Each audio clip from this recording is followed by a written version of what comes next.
Hello everyone, welcome back. Today, we're diving deep into the fascinating way our brain shapes our identity.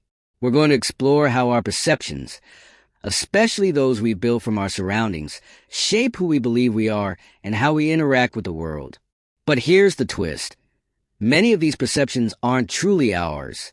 They're patterns we've absorbed, and they can sometimes keep us trapped in what I like to call a perception box. The perception box is the mental framework through which we define ourselves.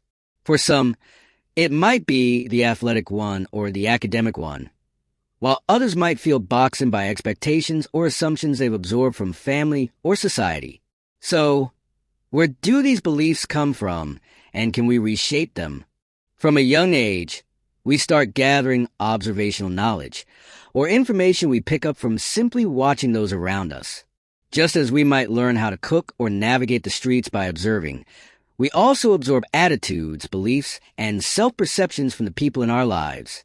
This often includes watching how others handle failure, success, or self-image.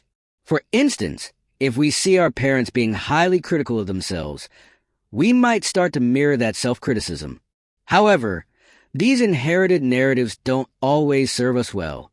For some, they create limiting beliefs that restrict their self-view. Let's look at a simple example. Imagine two sisters growing up with different expectations set by their family. One, Samantha, is always praised for her dancing, while her sister, Martha, is seen as the academic achiever. Samantha may feel boxed into being the dancer, even if she dreams of exploring other talents. Meanwhile, Martha might struggle when she encounters challenges outside academics because her self-worth has become intertwined with being the smart one. These roles, whether we realize it or not, can constrain us. So why do we tend to focus so much on these negative stories about ourselves? This brings us to two cognitive biases that can reinforce the perception box: negativity bias and confirmation bias. First, our brains have a negativity bias, which means that we tend to pay more attention to negative information than positive. This bias might make us overemphasize a single criticism while ignoring multiple compliments. Then we have confirmation bias. Once we believe something, say, "I'm not good enough," our brains actively look for evidence to support that belief, and we filter out information that contradicts it. This self-reinforcing loop can keep us stuck in a rigid self-concept, left unchecked.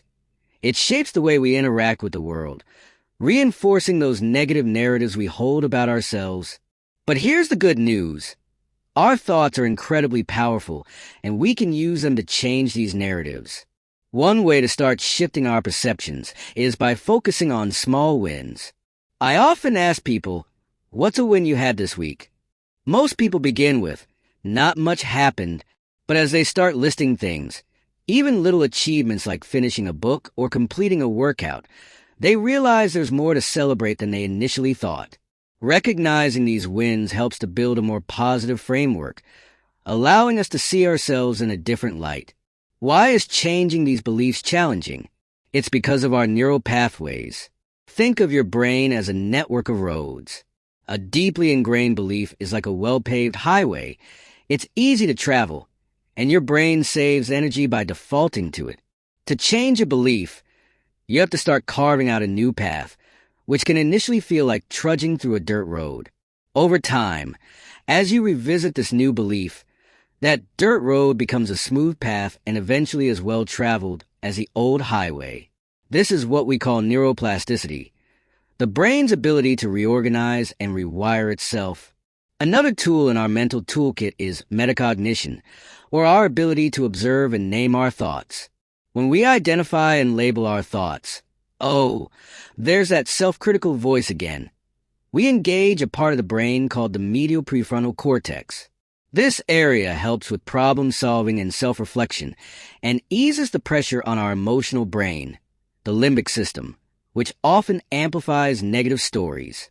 By naming our thoughts, we start to take control of them instead of letting them control us. People often ask, "Can I really change?" The answer is a resounding yes. Research shows that our brains can change well into old age, whether we're neurotypical or neurodivergent. We're not stuck with the narratives that were set for us if they no longer serve us. It's all about rewiring those stories. So, to break free from the perception box, start with small steps. Notice the stories you tell yourself and challenge them. Celebrate small wins to build new pathways. And remember, our brains are adaptable and capable of remarkable change. As we continue to understand how our brains shape our perceptions, we gain the power to reshape not only our self-identity, but also how we interact with the world around us. Embrace the process, challenge your perception box, and create the narrative that genuinely reflects who you are.